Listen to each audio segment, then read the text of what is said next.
Boa tarde, minha gente. Sim, hoje eu vou ler o 10º dia, sendo que a gente tá no dia 14. Então quer dizer que eu tenho o quê? 4 episódios pra ler. 10, 11, 12, 13, 14, 5. Dará mesmo. Mas vamos lá, então. Vamos começar por Gênesis 23, 1 ao 24, 51. Mateus 8, 1, 17. Salmos 9, 13 e 20. Provérbios 6, 1, 6. Dia 10 lendo. Sim, eu vou ler hoje até o dia 14. Sara viveu 127 anos. Morreu em Kiriat Arba, que é Hebron, na terra de Canaã. Abraão veio lamentar Sara e chorar por ela.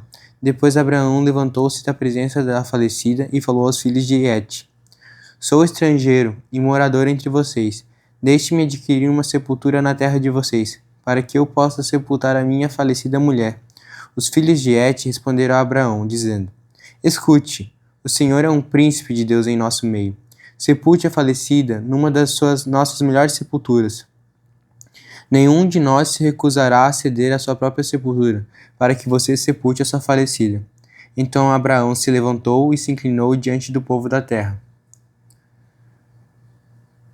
diante dos filhos de Et, e lhes falou, dizendo: Se é do agrado de vocês que eu sepulte a minha falecida, escutem-me e intercedam por mim junto a Efron, filho de Zoar, para que ele me ceda a caverna de Macpelá, que pertence a ele e que fica no extremo do seu campo, que ele a entregue a mim pelo devido preço, para que eu tenha uma sepultura entre vocês. Ora, Efron, o heteu, estava sentado no meio dos filhos de Et. Ele respondeu a Abraão de maneira que se pudesse ser ouvido pelos filhos de Et, a saber, por todos que entravam pelo portão da cidade. De modo nenhum, meu senhor, escute, eu lhe dou o campo e também a caverna que nele está, na presença dos filhos do meu povo, e lhe dou isso, sepulte a sua falecida. Então Abraão se inclinou diante do povo da terra e falou a Efron na presença do povo da terra, dizendo: Mas se você concorda, escute, pagarei o preço do campo, aceite-o de mim, e sepultarei ali a minha falecida. Efron respondeu: Meu senhor, escute, um terreno que vale 400 barras de prata, que é isso entre mim e você. Sepulte ali a sua falecida. Abraão ouviu Efron dizer isso e pesou-lhe a prata que ele tinha falado, na presença dos filhos de Et, a saber 4,5 kg de prata, segundo o peso usado entre os mercadores. Assim, o campo de Efron, que estava em Macpela, em frente de Manre, o campo, a caverna e todo o alvoredo que nele havia, e todo o terreno ao redor, passaram a ser propriedade de Abrão, na presença do filho de Et, a saber, de todos os que entravam pelo portão da cidade. Depois Abraão sepultou Sara, a sua mulher, na caverna do campo de Macpelá, em frente de Manre, que é Hebron, na terra de Canaã. E assim, pelos filhos de Et, se confirmou a Abraão o direito do campo e da caverna que nele estava, como propriedade para servir de sepultura. Abraão já era velho de idade, bem avançada, e o Senhor o havia abençoado em tudo. Abraão disse ao mais antigo servo da sua casa, que governava tudo o que possuía: Ponha sua mão por baixo da minha coxa, para que eu faça com que você jure pelo Senhor, Deus dos céus e da terra, que você não buscará uma esposa para o meu filho entre as filhas dos cananeus, no meio dos quais eu estou morando, mas que você irá à minha parentela e ali buscará uma esposa para Isaque, meu filho. Então o servo disse: Talvez a mulher não queira vir comigo para essa terra. Nesse caso, devo levar o seu filho à terra de onde o Senhor veio. Abraão respondeu: Cuidado, não faça o meu filho voltar para lá. O Senhor, Deus dos céus, que me tirou da casa do meu pai e da terra dos meus parentes, e que me falou e jurou, dizendo: A sua descendência darei essa terra. Ele enviará o seu anjo diante de você, para que você encontre uma esposa para o meu filho. Caso a mulher não queira vir, você ficará desobrigado do seu juramento. Entretanto, não leve o meu filho para lá. Com isso, o servo pôs a sua mão por baixo da coxa de Abraão, seu senhor, e jurou fazer o segundo resolvido.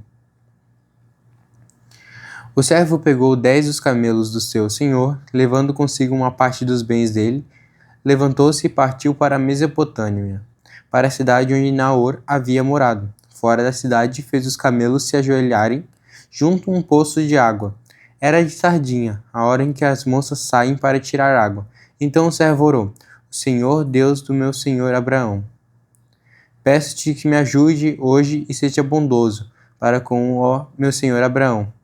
Eis que estou ao pé da fonte da água, e as filhas dos homens da cidade saem para tirar água. Concede, pois, que a moça a quem eu disser, incline o cântaro para que eu beba, e ela me responder, beba e darei ainda de beber aos seus camelos, seja o que designaste para o teu servo, Isaque. E nisso verei que foste bondoso para com o meu senhor. Antes que ele acabasse de orar, eis que surgiu Rebeca, filho de Betuel, filho de Milca, mulher de Naor, irmão de Abraão, trazendo um cântaro sobre o ombro. A moça era muito bonita, virgem e que nenhum homem havia possuído. Ela desceu até a fonte, encheu o cântaro e subiu. Então o servo correu ao encontro dela e disse: Peço que me deixe beber um pouco da água do seu cântaro. Ela respondeu: Beba, meu senhor. Prontamente, baixando o cântaro para a mão, deu-lhe de beber. Depois de lhe dar de beber, disse: Puxe água também para os seus camelos, até que todos bebam. E apressando-se em despejar o cântaro no bebedouro, correu outra vez ao poço para tirar mais água. Ela tirou água para todos os camelos. O homem a observa em silêncio, atentamente para saber se o senhor teria levado bom termo a sua jornada ou não. Quando os camelos acabaram de beber, o homem pegou um pendente de ouro pesando 6 gramas e 2 pulseiras para as mãos delas, pesando 120 gramas de ouro. Em seguida perguntou: Diga-me, de quem você é filha? Será que na casa do seu pai haveria lugar para eu e os que estão comigo passarmos a noite? Ela respondeu: Sou filha de Betuel, que é filho de Milca e de Naor. E acrescentou: Temos palha, muito pasto e lugar para passar a noite. Então o homem se inclinou e adorou o Senhor e disse: Bendito seja o Senhor, Deus de meu senhor Abraão, que não tirou a sua bondade e a sua verdade do meu senhor. Quanto a mim, estando no caminho, o Senhor me guiou à casa dos parentes do meu senhor. E a moça correu e contou todos aos da casa de sua mãe. Ora, Rebeca tinha um irmão, chamado Labão. Este correu ao encontro do homem junto à fonte.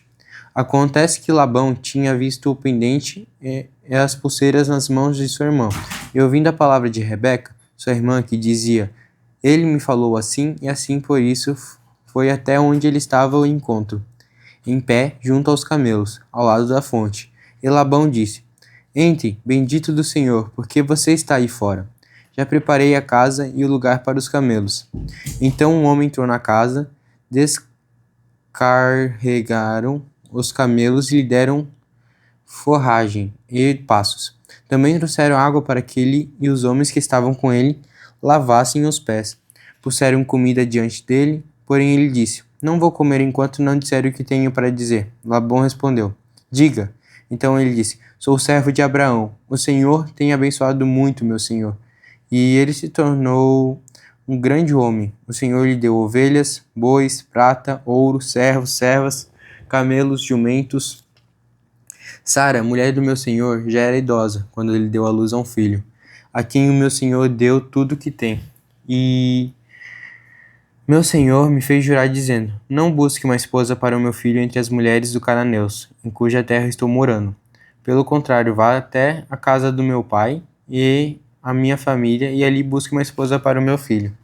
Respondi ao meu senhor: Talvez a mulher não queira me acompanhar. Ele me disse: O Senhor em cuja presença eu ando enviará o seu anjo com você e levará a bom termo a sua jornada, para que da minha família e da casa do meu pai você traga uma esposa para o meu filho.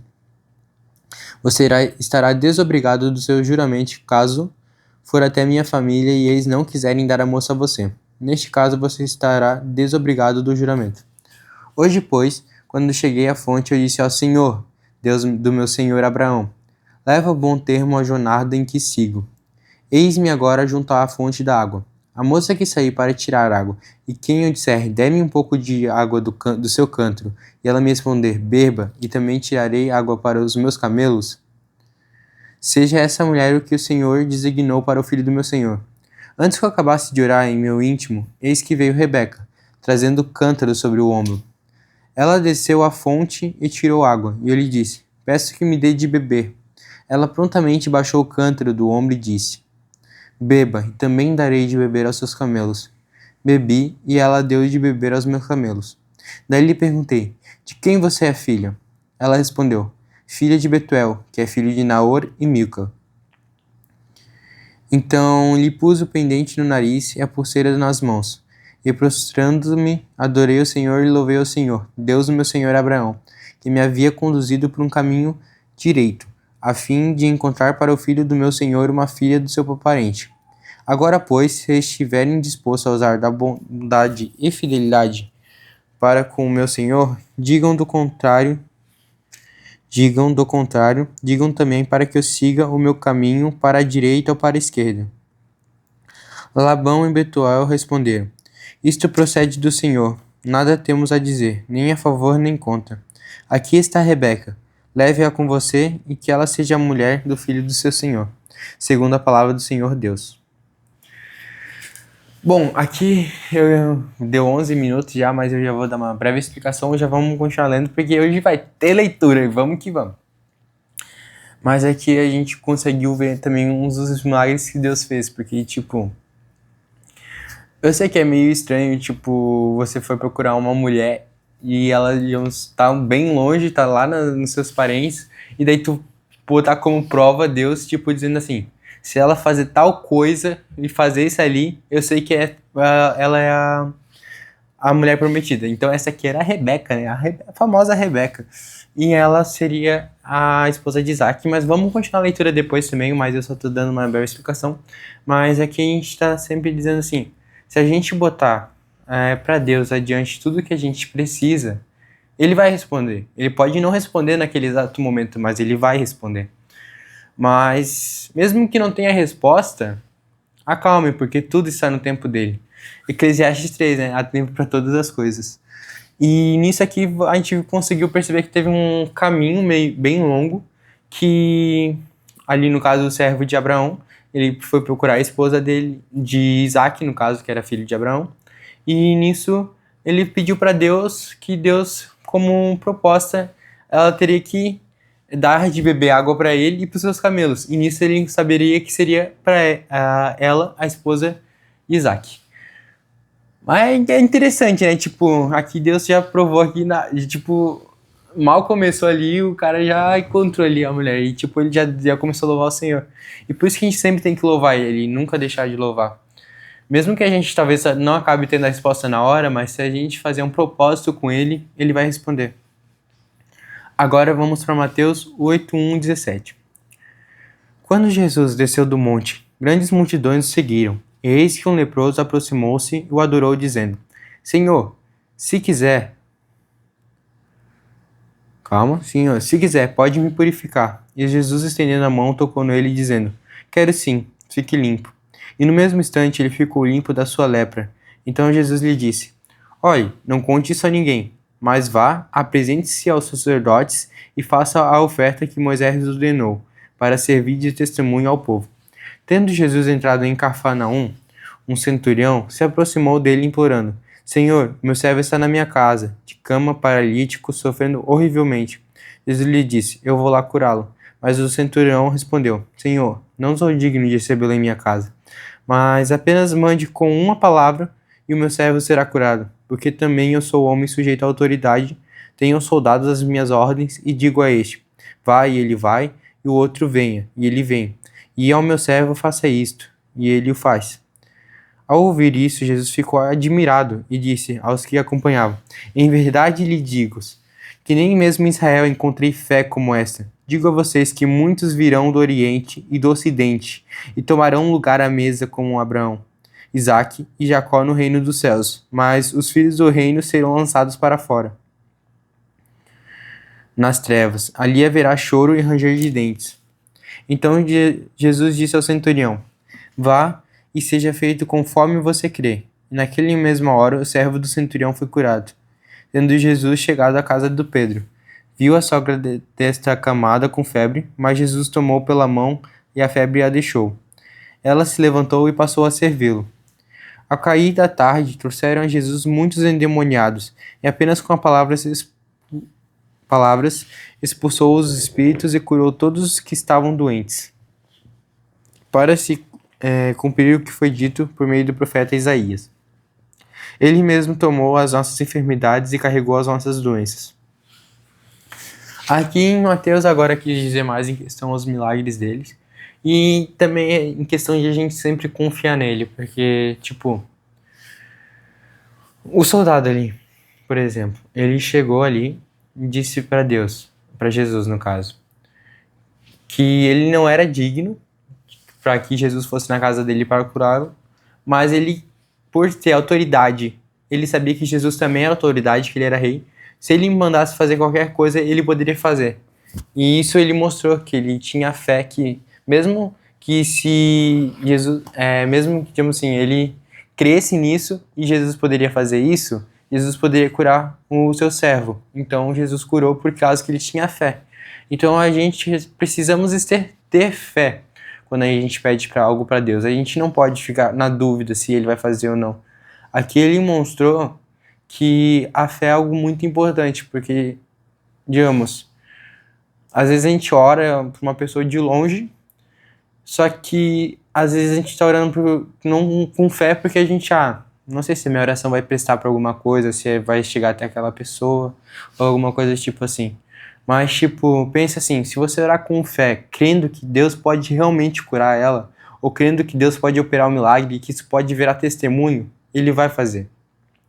E aqui foi mais os milagres dele. Aqui ele também curou um leproso ali no início. Tipo, tudo que a gente fazer crendo e for para glorificar o nome do Senhor, eu acredito que ele possa fazer. Claro que às vezes ele não vai responder de imediato, mas a gente tem que ter fé que ele pode fazer o impossível. E muito hoje em dia a gente já chegou a perder essa esperança, mas Jesus pode curar ainda. Jesus é o mesmo que era de 2000 anos atrás, ele é o mesmo, ele continua operando milagres, e eu creio nisso. Bom, agora a gente vai ler Salmos 9, 13 e 20. Compadece-te de mim, Senhor. Vê que a sofrimentos me reduziram, os que me odeiam. Tu que me levantas das portas da morte, para que as portas das filhas de Sião eu proclame todos os teus louvores e me alegre a tua salvação. As nações se afundaram nas covas que fizeram, no laços que esconderam. Ficou preso o seu pé. O Senhor se dá a conhecer pelo juízo que escuta. Os ímpios ficam enredados nas obras das suas próprias mãos. No inferno serão lançados os perversos, todas as nações que se esqueceram de Deus, que se esquecem de Deus, pois o necessitado não será esquecido para sempre, e a esperança do aflito não se frustrada perpetuamente. Levanta-te, Senhor, não deixes que os mortais prevaleçam, sejam as nações julgadas na tua presença, infunde-lhe um medo, Senhor. Saibam as nações que não passam dos simples mortais. Aqui estava dizendo mais o quê? Que a gente também não pode ser uma pessoa ímpia, porque estamos sujeitos a ser lançados no inferno, se for assim, né? Porque daí o ímpio é o quê? É uma pessoa que deixou de crer que Deus pode fazer alguma coisa, que o Espírito Santo age. É uma pessoa que continua fazendo errado muitas coisas, mesmo sabendo que isso ali é errado, mas como disse também, se você está sujo, se suje mais ainda, se você está limpo, se limpe mais ainda, se purifique. Então, nisso, se você buscar Deus, você ainda pode ter um arrependimento de verdade e melhorar para ele ficar mais limpo ainda. Mas se você não quer arrependimento, é complicado, mano. Bom, vamos ler Provérbios 3, 1, 6. Meu filho, não se esqueça dos meus ensinos, e que o seu coração guarde os meus mandamentos, porque eles aumentarão seus dias e lhe acrescentarão anos de vida à paz. Não deixe que a bondade e a fidelidade abandonem você. Amarre-as ao pescoço, escreva na tábua do seu coração e você encontrará favor e boa compreensão diante de Deus e das outras pessoas. Confie no Senhor de todo o seu coração e não se apoie no seu próprio entendimento. Reconheça o Senhor em todos os seus caminhos e Ele endireitará as suas veredas. Aqui, resumidamente, a gente guardar tudo que a gente está recebendo de Deus e a gente reconhecer tudo que Deus está fazendo por nós e todas as coisas que estamos recebendo. Bom, Provérbios é um livro da sabedoria, né? A gente está entendendo um pouco mais sobre Deus e tudo isso é relacionado para que a gente possa entender mais quem Ele é, por que o adoramos, por que buscamos Ele, mas a gente tem que sempre ter um coração voltado para Ele, porque não adianta a gente não estar procurando por Ele. Bom, pessoal, já deu 20 minutos de vídeo, eu vou estar fechando agora o episódio 10. Eu vou gravar já o 11, o 12, o 13 e o 14 hoje ainda, tá bom? Pode ficar tranquilo. Mas agora eu tô terminando o 10. Bom, valeu, pessoal. Tchau. Se puder curtir o vídeo, comentar alguma coisa aí, comente ali. Eu vou estar respondendo vocês todos aí. Fiquem com Deus aí. Tchau.